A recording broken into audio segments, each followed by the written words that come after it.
Welcome to Mind Love, episode 13.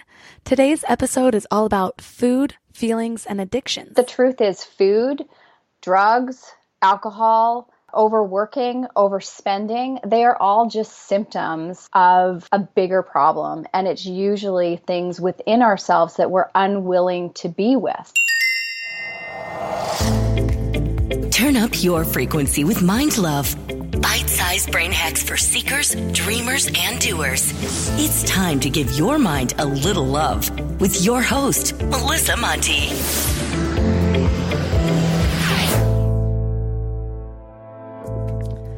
Hey everyone. So, how many of you eat your feelings? Most people think emotional eating or using food to make yourself feel better is due to a lack of self-control, but that's rarely the case. In fact, it usually boils down to something much deeper. Eating can trigger the same addictive tendencies as drinking or even codependency. What's usually happening, whether we realize it or not, is that we latch onto external things to fill some sort of void we're feeling inside. But understanding this and being aware of it is half the battle. Being aware means we can find the root of the problem and mend our wounds from the inside out. Today we're talking to an inspiring woman named Lisa Carpenter, a nutrition and life coach with over 2 decades in the health and fitness industry. Her mission is to empower people to connect with their emotions, drop the judgment, and create lasting change, both physically and emotionally. We dive into everything from the relationship between feelings and food to how that relates to other types of addictions and how we can start to rewire our brains to create habits that leave us healthier and happier. Plus, she's about to launch an amazing book called Let's Eat, but I'll let her tell you all about it. Welcome, Lisa. So you've already been hugely successful, but now you're launching your first book. What originally inspired you to write your book? I love this question because I've never been inspired to write a book. So we'll just start with that. It was never a dream that was on my radar. And I think very much like you, it's because I'd never believed in myself enough to write a book, right? Like that just seemed like this big audacious goal. And who was I to write a book? And the truth is, I wrote the book because it is a compilation of my almost 2 decades worth of work with women around food and their body. And as much as I want to smash the belief that you have to lock yourself into, your closet, put your head down and not talk to people for a year to write a book. That's not the case. I got a lot of help. This book would not have gotten written if I hadn't have had help. And what we did was we transcribed all of my work, all of it. We put it in a big pile. And then me and my writer that I hired to help me, Joshua, we sorted through all of it, we organized it, and we were able to come out with a finished project by collaborating, right? So I needed his expertise in terms of organizing content in a way that wasn't like, okay, here's a fire hose, drink from it, right? To give people enough that they really could get a sense of my work. And I also needed his help in me getting out of my own way so that I could get the book out into the world, because it's a really great place for people to experience my work in a non-intrusive way, right? Like we can all pick up a book and read it in the, comfort of our living room without having to be face to face with a coach, right? So it gives people a really good taste of my work, but it was an experience writing it. A struggle that I always hear coming from entrepreneurs is letting go of that control over their baby or their project. So bringing on extra help is often a scary thing to do. What was the process like of finding someone to collaborate with that you fully trusted with your vision? 100%. So like I said, in order for me to even get to that point where I was able to write the book meant I had to do a lot of work around the beliefs that I held with myself around what that was going to look like. And part of what I've been working through over the years is letting go of things like perfectionism, control, people pleasing. So I'm at a place now where I I don't have to know every detail. And as long as I can collaborate with somebody and they're open to my feedback and I'm open to theirs, then, the project moved forward. So luckily he came to me, through my network. He was referred to me. So I kind of trusted him out of the gate because my colleagues who were referring him trusted him. And if you're going to go into a process like that where you're hiring somebody, if you're not willing to put your guard down and trust them to be the expert that they are, you're not going to get very far. True. And if you want other people to start trusting you, then you've got to put your trust in other people as well, I suppose. Your book talks about the relationship women have with food and their bodies. Why do you think there is such a deep connection between food and feelings? Well, okay, so it's so easy for us to look at food as the problem. It's so easy for us to look at, well, if I just lost that 20 pounds, then I would feel better. But the truth is food, drugs, alcohol, overworking, overspending, they are all just symptoms of a bigger problem. And it's usually things within ourselves that we're unwilling to be with. So we all find ways to kind of sabotage ourselves or not allow ourselves to feel good enough or worthy enough. So food is one of the, food is something that people use to numb or move away from how they're feeling, right? So think about it. You have a fight with your husband. Oh, better get some Ben and Jerry's, right? Or we've all had those breakup moments. Your kids, they do something great out on the sports field and the team all goes out for pizzas and Slurpees. So we're constantly looking at food as a way to make us feel better, as a reward. So it's so ingrained with us that we just kind of default to it as a way to make ourselves feel better. And then, of course, there's all the addictive properties that come along with food, the, neurotransmitters that are running in terms of dopamine, serotonin, oxytocin. There's so many different things driving our behaviors with food and the relationship that we're having with ourselves. That's why it's such a powerful mood-altering thing. But as long as we keep looking at it as being the problem instead of the symptom, we'll get stuck in that diet cycle like indefinitely. That makes perfect sense in even more than just food. If we're constantly looking for happiness outside of ourselves or that external validation, then we're literally putting our happiness and our health in the control of someone or something else. Right. So you have to start finding that happiness and cultivating it within yourself in order for it to be something lasting and something real, because happiness does not come from being skinny. Exactly. So it's easy to say, well, I'm just going to set better goals. But the truth is our actions always follow our beliefs. So if we have an unconscious belief that we're not deserving to be in a body that we love and appreciate, we're never going to follow through on letting ourselves lose weight and feel good in our skin. So it starts with, at a core level, changing what we believe to be true about who we are and our relationship with food. We have to start recognizing that we're having a relationship with both and kind of dissecting, how we formulated that relationship. Like, when did you start feeling badly about your body? When did you start using food to try and fix everything, right? It's when we start to kind of just get curious about those relationships, we can start to find things that we didn't even realize were part of what was getting in the way from us having, results that we can keep. What in your personal journey inspired this passion around the connection between food and feelings? Oh, it's a long journey. So I started out as a personal fitness coach, right? So I started out as a personal fitness trainer and grew a business from there, and then slowly realized it didn't really matter how many reps or sets people are doing in the gym. If you don't pay attention to the food you're putting in your body and how you're showing up for yourself in the kitchen, nothing really changes. So I decided to change my physique by entering into fitness and figure competitions, and because I'm a total hands-on learner. And then I wanted to take kind of what I learned in those worlds, but marry it into real life people. Like, how could I fundamentally teach people how to build a framework for their nutrition that they could continually grow on? So I took all those lessons and started to build out this framework, which I called EAT, which stands for Education, Action, Transformation. And I carried on as a coach, and I, grew the successful program. And then the bottom kind of fell out of my world when I found out that my husband was struggling with addiction. So I had my 2 preteen sons. I had a 6-month-old baby.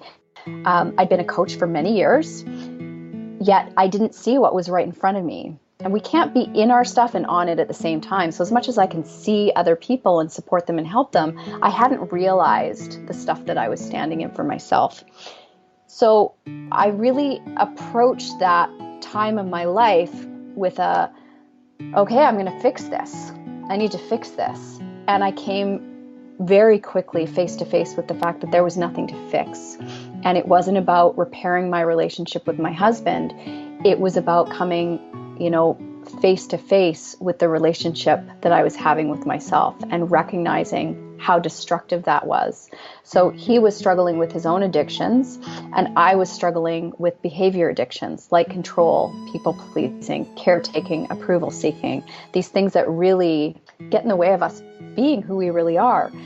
So that really started this journey of unraveling. And ironically, the worst thing that ever happened to me in my life ended up being the best thing. It tied my work up with a big red bow because addiction was the missing piece, like understanding how all these addictive behaviors or using substances or whatever it may be was really to mask not feeling the feelings that we're having, whether it's depression, disconnection, feeling insecure. So I was able to take all that learning and go, okay, this is the missing piece, why people are still struggling, because here's the tools, like I've given them the framework to how to eat and how to build it all out themselves, but why were they still struggling? So not only did it transform my personal life and who I am personally, but it completely transformed my career and the direction that my business has continued to grow into and evolve into. So now, beyond working with women and their body and foods, I'm also working with successful leaders who want to take their leadership to the next level. And it's not their lack of strategies or systems or funnels or whatever it is that's holding them back from the greatness that they seek in the world. It's their lack of connection to themselves. So this is where, feeling your feelings, which nobody wants to do, said nobody to me ever. Please, Lisa, help me feel my feelings. But that really is the key, is allowing ourselves to fully experience what's going on in our lives and where we're uncomfortable and where we're afraid and just the things we're trying to avoid. Right. And I'm actually so glad you brought this up because I was just interviewing an amazing meditation and spiritual teacher named Craig Holliday, who will be a Mind Love guest in a few weeks, so get excited for that. Well, we were talking about suffering and how it's really a gift that we should fully embrace by feeling into our pain. We often have these seemingly noble goals of transcending these negative or scary feelings, but really all we're doing in that is avoiding them. So feeling into these feelings, Craig says, is one of the first steps to enlightenment. So when we allow ourselves to fully experience our pain without judgment, we unlock deeper levels of consciousness. And then you stop being afraid of fear, and you stop being afraid of anger and sadness, and you begin to welcome them because they're really a doorway to something greater. And it sounds like that was your experience as well, dealing with addiction. It is. When we just allow ourselves to be curious about our emotions instead of judging them. So I talk about emotions like a rainbow, right? A rainbow is beautiful because it's all these different shades, right? So if you look at our emotions, we get joy, we get excitement, we have enthusiasm, and then we've got like sadness and anger and grief and all those like dark emotions that nobody wants to talk about. But if we cut out half of our range of emotions, it would be like a rainbow with one stripe of color. It wouldn't be very spectacular. As human beings, we get to feel our entire lives, right? And this is what I talk about with full frontal living. It's actually allowing ourselves to experience and feel everything and not be afraid of. So when you wake up and you're having a great day and you're like, oh, I feel amazing and awesome, you don't stop and question, why do I feel so good? I I should do something so I don't feel so good. This isn't good for me. But when we feel anger or anxiety or grief or sadness, what do? This doesn't feel good. How do I turn this off? How do I make myself better? What do I need to do to feel better? And this is why we turn to things like food and drugs and alcohol and overspending and overexercising and sex and all those kind of good things. So, not good things, but you know what I'm saying. If you say they're good, who am I to argue? So it's the willingness to give ourselves permission to feel into that. Doesn't mean you have to stay in it and marinate in it, but just allow yourself to acknowledge that it's there, not make it wrong, and then say, okay, what can I do to help myself feel better that's actually healthy and supportive, right? So feeding yourself a tub of Ben and Jerry's, if you're not feeling good in your body, is not going to help you feel better. It might initially, but then you're going to be back into that spiral of shame and guilt. Why did I eat the ice cream? Whereas reaching out and talking to a friend and sharing how you're feeling, or going for a walk, or listening to music, or dancing in your living room will make you feel better. And it's not just a temporary feel better.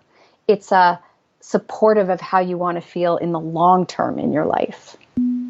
I completely agree, because when you are feeling into those feelings, you reach this part of yourself that is so authentically you that you end up attracting the exact right people and the exact right situations into your life. Whereas when you're drowning all of that out in order to avoid this human part of you, then all of a sudden you realize you're unhappy with your life, or you're unhappy with your partner, or the people you've attracted aren't your real friends, or whatever it is.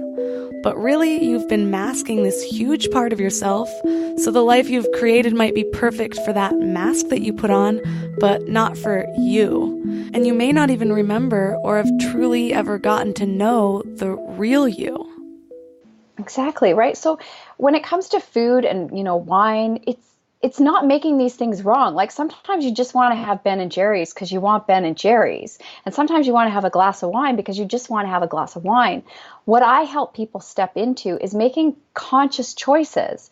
So I personally don't drink anymore because I found I was using drinking as a way when I would go to like a party, because I'm more naturally introverted and I had a lot of insecurities I was working through. So it took the edge off. And I realized I don't want to go to something if I feel like I have to take the edge off. So if I can't show up fully as me, insecure and maybe awkward sometimes, then I'd rather not go. Like I'd rather be uncomfortable and be with those feelings of discomfort than try and numb it out. Same thing with food. Like if you want to have a cookie because your mom made like the best, chocolate chip cookies, then have a cookie. There's a very big difference between making a conscious choice about something versus I'm going to eat a bag of cookies because I had a crappy day, I didn't sleep well, and I had a fight with my husband. This will help me feel better. There's a really big difference. So we have to stop, judging food, making it right or wrong. And it really does come down to taking radical responsibility for how we want to feel and making conscious choices. When you were on that journey of addiction with your husband, did you learn anything about addiction that you didn't know before or that was eye-opening to you? I think there's a really big stigma around addiction, what we think it looks like, right? It's the homeless guy under the bridge with the dog begging on the corner. And addiction looks like the person sleeping next to us in our bed, looks like the father and mothers to our kids. It looks like our grandparents. It looks like professionals who are doing phenomenal things in the world. We have to break the stigma. And the truth is, for all the people that are wrestling with substance abuse, there are just as many people like me who grew up being impacted by addiction because there was a lineage in my family. So codependent behaviors are not going to kill me, right? Like people pleasing and control and caretaking and perfectionism aren't going to kill me. But let me tell you, they are absolutely just as destructive. They were just as destructive in my life as my husband's addictions. And in fact, I've often joked with him, he's been sober now for 6 years. I've often joked with him that he's never relapsed. I've relapsed a gazillion times. Like, oh my gosh, I'm caught back up in perfectionism. because these behaviors that I adopted as a way to protect myself and survive in the world became like breathing for me. I didn't know any different. I didn't know there was another perspective. I didn't understand that I didn't have to say yes to everything and that I didn't have to do everything for everybody or try and control all the pieces. And when I learned that I didn't have to do those things, it was very uncomfortable. So as much as we want to point the fingers at people who, like I said, are struggling with substance abuse, I think there are more people who are struggling with codependent behaviors that are toxic in their personal lives, in their business lives, how they're parenting their kids.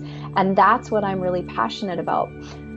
In my family, hopefully, because we have these conversations and we've all gone through it, I'm hoping that we break some of these patterns moving forward, that my kids now, I get to have conversations with my kids around feelings and being open, and we talk through things.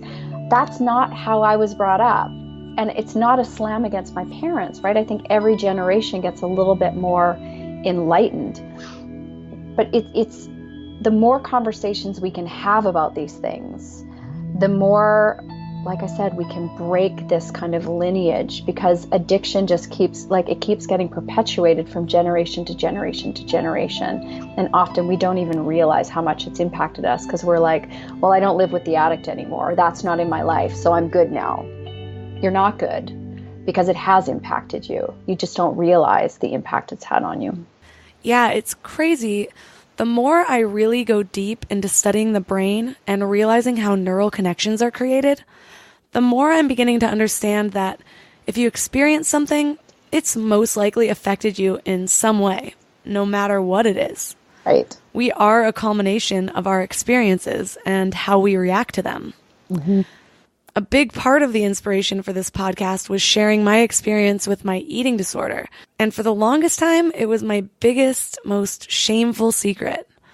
But when I did open up and start sharing these things that I had gone through with other people, one after the other, I could see that I had struck a chord with people, and I could just tell it was exactly what they needed to hear at that time.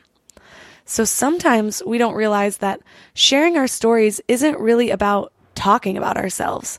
It can be a critical part of our own healing journeys, but it can also help other people to feel less alone. Shame can't live in the light. It cannot live in the light. So the things that we are terrified to be with, when we bring them out into the light and acknowledge them, they no longer hold us hostage. And this is my challenge around addiction is, breaking the stigma around it. Because as much as I love, communities like AA and NA and OA, and there's an anonymous for everything, we almost perpetuate the belief that there's something fundamentally wrong with these people. And there isn't. Whether you're struggling with bulimia, anorexia, overeating, there's so many different things. What it comes down to is we are all just doing our best to fit in, and we're lacking a connection with ourselves, like a deeper connection with ourselves and connection with other people, right? So these behaviors come out because we're trying to compensate for an area in our life where we don't feel good enough, that we don't belong, that we're not worthy of love. So thank you for sharing your journey with me and with everybody else, because it is so profound when people understand that they can step into knowing that there's nothing wrong with them. Nobody is broken. I don't care what you are wrestling with. There is somebody else out there who's going through the same thing. And it's just a matter of finding someone that you can talk to about it. You don't have to do it on a podcast to everybody, right? You don't have to be like you and I. But finding that one person that you can sit down and share your sacred story with. And you will find so much freedom in doing that. And it'll be terrifying. And there will be a part of you that'll be like, don't tell anybody, right? Because that's the part of us that believes we're safer if we keep our secrets. But the more we keep our secrets, the more we stay in this toxic energy, and the more we continue to drown. You make such a good point about how we often classify those in addiction programs like AA and NA as sort of broken people. My dad led those meetings until he died, and I was the little girl playing with blocks in the corner while Carl is sharing a story about hitting rock bottom in a Motel 6 with a prostitute named Ruby, or some other extra healthy story for a 7-year-old. But this belief was perpetuated that we aren't like everyone else. We have something wrong inside of us. So that's why we can't pick up just one drink, even if other people can. And I do understand the power of accountability there, but I also have some reservations, given what I've learned about the brain, about affirming this thing. I am an addict every day until you die. Okay, let's go down this rabbit hole because this is a good one. So I tried to go to Al-Anon, which is for, family members of alcoholics. And, my husband and I both had the very fortunate experience of being able to go through a treatment center that really focused on family and focused on connection and, peeling back stories. He went through, intense, I think he was gone for 3 months. It was pretty intensive. I didn't talk to him then because I was angry, Lisa, then. I was working on my own stuff. But I went to therapy myself every single week. And what I loved about those rooms and hated at the same time was there was a tremendous amount of crosstalk. So I was called out on my bullshit. Why do you think that's funny, Lisa? Right? Like I'd laugh about something and my counselor, I remember she leaned in and she's like, what is funny about that? And it took me to my knees. And it was her way of saying like, you're using humor to hide that you're feeling like shit right now. And we need to talk about this because there's nothing funny about what is happening in your life right now. And where I found I got frustrated with Al-Anon and in OA and NA and, AA, there is no crosstalk. So everybody gets to unravel, where they are, but it's kind of this perpetuated belief that something is flawed. So recovery from addiction is about commitment to grow as a human being, right? You have to grow as a human being, as an individual. And we have to stop perpetuating this belief that there's something wrong with us. And I think that is a very hard message to hear at a young age because you were constantly fed that there was something wrong with these people. So I will always be in recovery from codependency, so to speak. I always have to be aware of those behaviors. But I don't think there's anything wrong with me.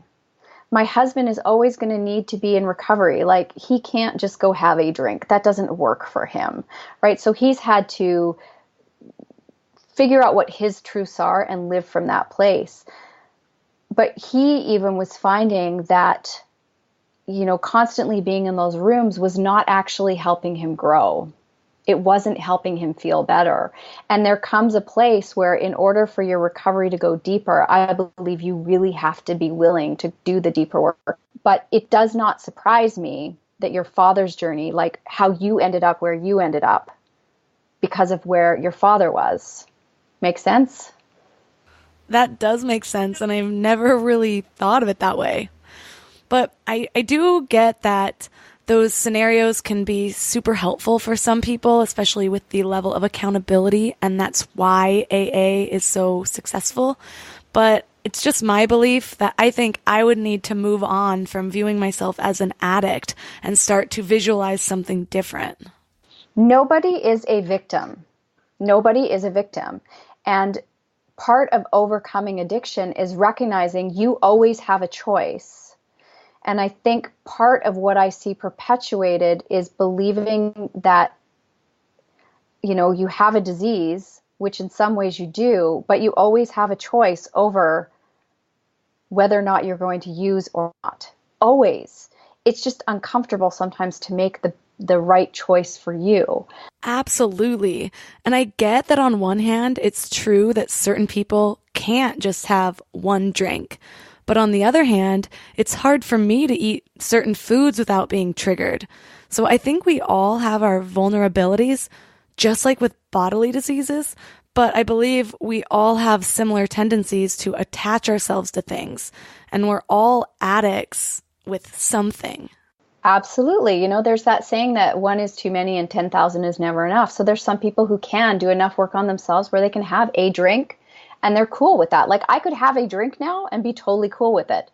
But when it comes to food, there's certain foods I don't eat because I feel like I'm crazy pants for the rest of the day. Like my cravings go off the hook. And there's actual hormones running through us that drive those cravings. So we get to, each of us, you, me, everybody in the world gets to choose the things we do want in our lives and the things that maybe we need to abstain from. It's a personal choice, but that's what it means to take radical responsibility for the things in your life that you want or that you don't want, based on how you want to live your life and how you want to feel. I always want to feel peaceful and calm and grounded. So why would I eat something that makes me feel like a crazy person? And food can impact you that way, right? Addiction is all about continuing to eat that object of desire or go after that object of desire, even though you know that there's negative consequences attached. You'll still have it. You know it's going to make you crazy, and you're still going to have it. And yeah, for me, just abstaining from certain foods works best for me. So the key is to choose the things that you do want in your life instead of focusing on all those things that you don't.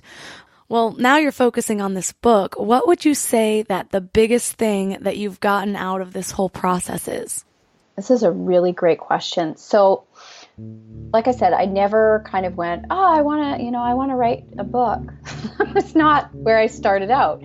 And it's been such an amazing journey, because this book, although I wrote it for everybody else, it's really become the next stage of my journey, because all the work I've done on myself up until now has allowed me to step into this new way of being. So it's requiring that I do things that are still slightly like on the edge for me and uncomfortable, like ask for help, right? Most high achievers we struggle to ask for help because we want to look like we got it all together, right? Don't show any vulnerability. That's weakness, where in fact that's a strength. So doing more live video, allowing myself to be a leader and an authority. Nobody was going to come and knock at my door and say, Lisa, you're ready for this now. I am giving myself permission to be that. And every entrepreneur needs to step into that for themselves, or wherever you are in your life. Like, you get to matter, not because somebody else has told you have, or because you've done all these amazing things, because you decide you get to matter in your life and that you're allowed to do big, bold things. So it's incredibly vulnerable. Like, I thought having online courses was vulnerable, but a book, like when I went to the post office to mail out like my advanced reader copies, which, I found a bunch of errors in them. One, I had to put down my perfectionism instead of tossing the whole box in the garbage and going, well, I can't send these out. I found mistakes, right? Just send them out, Lisa. Just send them out. I sent them out to people I was terrified to send them out to. Like, oh my God, this person is going to hold my book in their hands, and what if they think I'm crap? But it's releasing my self-judgment, because whether or not they judge me, none of my business. There's so many things that it has pushed me on and challenged me on, and I'm so grateful for it. And the biggest thing for me with this entire book launch is not about how many books am I going to sell, what's the end goal. Like, that's great to have those goals, but the outcome matters little to me. I know my work will make an impact. Like, I know that because it already has. What matters to me is that I don't abandon myself in the process of launching this book. Meaning, at the end of the day, I'm judging myself, I'm shooting all over myself, I'm working 24 hours a day, I'm pushing hard. I don't think I've ever really fully given myself permission to be so present emotionally for myself in a process. What do you mean when you say being emotionally present for yourself during this process? So every day checking in, like, what felt good for me and what didn't? What's my commitment to myself today? Sleeping like 9 hours a night, because emotionally, to stay in the room with yourself, it's exhausting, right? It's tiring being present to all the feels that are coming up, right? Excitement and all that kind of stuff. Being curious about the things that are triggering me, right? Like, what kind of things pushed my buttons that I need to just look at. So I'm really making this launch about staying in the process. And if more people in business stayed in the process instead of trying to get there, they would enjoy the journey so much more. And, like, you can only have your first baby once. You can only launch your first book once. when all this is said and done, I don't want to look back and go, wow, I don't even know what happened. I want to be fully present in every single moment. I want to enjoy every single drop that I'm getting out of this journey. I want to see what's here for me to grow through and what's here to learn through, the amazing people I've gotten to connect to, like you, like have these cool conversations. I really want to savor the experience. And that saying that the journey is the destination, it is the truth. Like, it is the truth. It's not about where you're going to get to. It's about every rich moment along the way. And that is where we find success, when we stop seeking the outcome and we start living present to what is here today. And that feels amazing for me because I lived a life of seeking. The funny thing is, sometimes these goals that we have in place that we think are going to make us happy, if we're not really enjoying the journey, is another form of external validation where you're not looking inside of yourself. Right? Trying to fill the hole, trying to fill the void. So you struggled with food. I struggled with working all the time and striving. And, I had to accomplish things. And it didn't matter what I did. It wasn't good enough. To be in a place now in my life and my business where I feel fulfilled and happy, I can't even describe that feeling. Like, because for so long I thought, God, am I ever going to be really happy? Am I ever going to feel like I'm good enough? And so that's what the book really represents for me, is it's really me letting myself fully take down all the last of the walls and let all the stuff that isn't me just finally fall away. And I'm sure they'll find more. I'll find more stuff because new level, new devil. But it sure is cool to just really celebrate at the end of every day. Wow, I did that thing. I did that thing I never thought I could do. I've become that person I never thought I could become. Right? Like at a deep core level, who I am now compared to who I was 6 years ago is so, so different because I've let go of all the bullshit. Wow, I love everything you just said, and I feel fired up right now. But I wanted to go back to a point that you said about the vulnerability when putting out a book, because I have definitely been experiencing that level of vulnerability with putting out this podcast. Do you find that it's sometimes harder to release things to close family and friends than it is to release it to the entire world? I've been thinking about why this is a lot lately, and I think it's because of that imposter syndrome, where we can look at our friends and family and say, well, they knew who I was before I started this venture. So there's this little voice that says, what if they're saying, oh, she can't do this. She's never done anything like this before, so why can she do it now? Whereas with strangers, they just assume this is who I've been the whole time. Totally. It's like hiding in plain sight, right? Like, I have been the master at hiding in plain sight. So you asked me to do a Facebook Live on my business page, no problem. Knock it out of the park, whatever. I just turn the camera on and go. You tell me you want me to do a Facebook Live on my personal page, I'm like, hell no. So that's been another edge that I've pushed, right? Like, really, so judgment has been a big thing for me in my life, right? And it was so easy to point fingers at other people, right? I'm afraid of them judging me. But like I said, if you're looking at believing other people are judging you, it really is about self-judgment. So it's been about letting go of self-judgment and just giving, like, hashtag giving less fucks in everything I do. Like, if you don't like me, if you don't like my message, totally cool. Turn away, right? Like, go find somebody else to follow. If you do resonate with what I'm saying, follow along. Like, this is what's so amazing about today, is that we get to pick and choose the people that we want to come into our lives. So I'm not going to change who I am anymore to try and fit into what I think I need to be in order for people to like me or in order for me to belong. I belong to myself. I like myself. And when my head hits the pillow every night, as much as I love my community, I have to love myself more. And I have to love myself first. And when we start from that place, we really can do anything. So it doesn't mean that I'm fearless. I got lots of fears. I'm a human being. But I have a lot more courage because I will not abandon myself. no shoulds, right? Like I said, I don't should all over myself. I don't, at the end of the day, berate myself. Why did you say that? You shouldn't have said that. Why did you, oh, you looked like an idiot. I don't do that. There's no negative beating myself up anymore, right? I show up for myself with kindness and compassion every day, and we need to see more of that.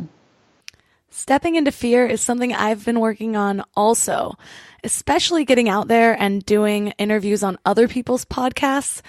It can feel vulnerable, like we were saying before. So since I've started this process, almost every single day, I've had at least one moment of feeling starkly terrified. And I think some people feel those feelings of fear and wonder if it's their intuition telling them to back off. But I've been making a point to remind myself that if I'm not taking those risks and pushing myself, then I'm just slowing or limiting my growth. Not just in business, but as a person. Exactly. It's understanding like fear and doubt. They are like the ultimate wingman. Stop making them wrong. They need to be present, right? Link arms with them. Let's do this. And lead from a place of not like, what can I do today that scares me? But what can I do today that helps me feel courageous?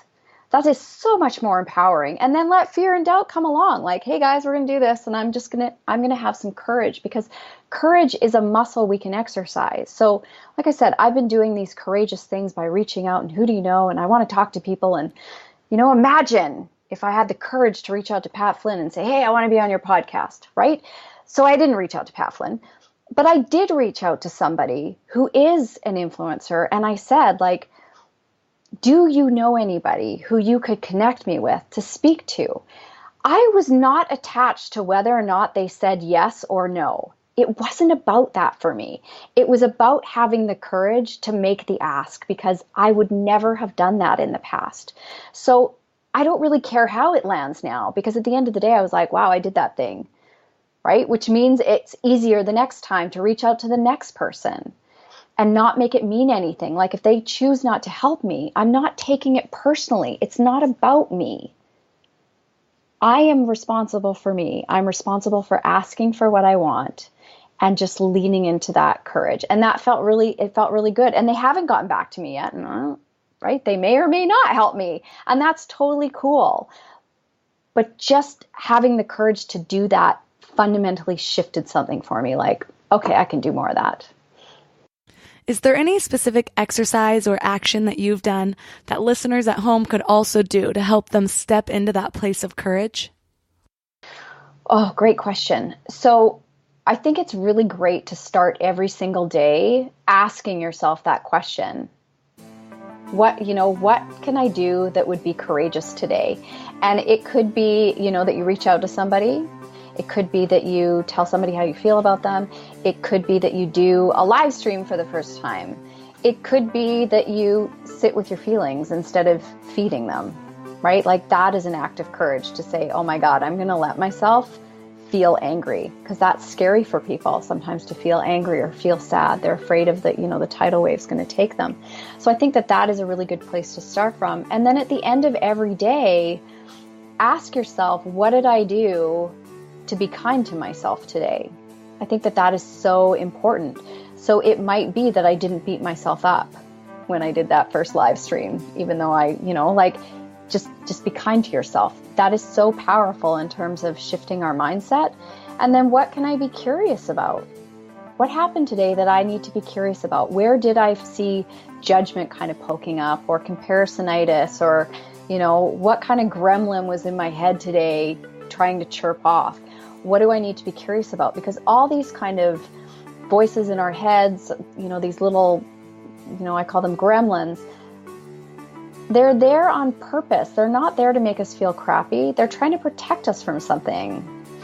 So when we actually have the courage to listen to the voices, like what they're saying to us, right? Like, well, you can't do that because she's already doing that. There's a message and a lesson in there for us. If we just allow ourselves to kind of sink into it. Well, why do I believe that? Why do I believe I can't do this because of her? Why do I believe she's better than me? Oh, why don't I feel good enough? What do I need to feel better? What can I work on with myself so that I can be just as good as her? And what if she's showing up in my newsfeed to show me what's possible for me? Right? And the universe is trying to say, hey, like, this is for you. So stop comparing yourself and just start putting yourself out there. Nobody needs a unique marketing, this unique marketing position or whatever, because if you are your business, you are your unique marketing piece. Nobody can be you. Nobody has your experience. Nobody has your stories. Nobody has your voice, your tone, your way of connecting with people. We need to embrace more of that. I love the notion that something might be showing up for you to show you what's possible in this life. I've never really thought of it that way. And I could really listen to your nuggets of wisdom all day long, but we've got to end the show eventually. So where can listeners find out more about you and your book, Let's Eat, that's coming out? Okay, so my book comes out February 20th on Amazon. You can find out about it anytime over on my website at lisacarpenter.ca/book launch. And if you're listening to this after February 20th, there will still be stuff there. And of course, over on my website, just lisacarpenter.ca. And I'm on social media, Facebook. I'm trying to do my thing with Instagram. Some days I get so overwhelmed with all the things of social media. So I'm more consistent on Facebook than I am on Instagram, but I'm doing my best. Like everybody, I'm doing my best. Aren't we all? And wow, it was like every sentence out of Lisa Carpenter's mouth was pure gold. I loved it. I don't know about you all, but I am inspired to go take on the world right now. So I know our episodes are normally a little bit shorter than this one, but everything was so good I wanted you guys to have as much value as possible. But I would like to hear what you think. Are you guys cool with these episodes being a little bit longer sometimes? Because the show isn't about me, it's about you guys and how I can give you the most value.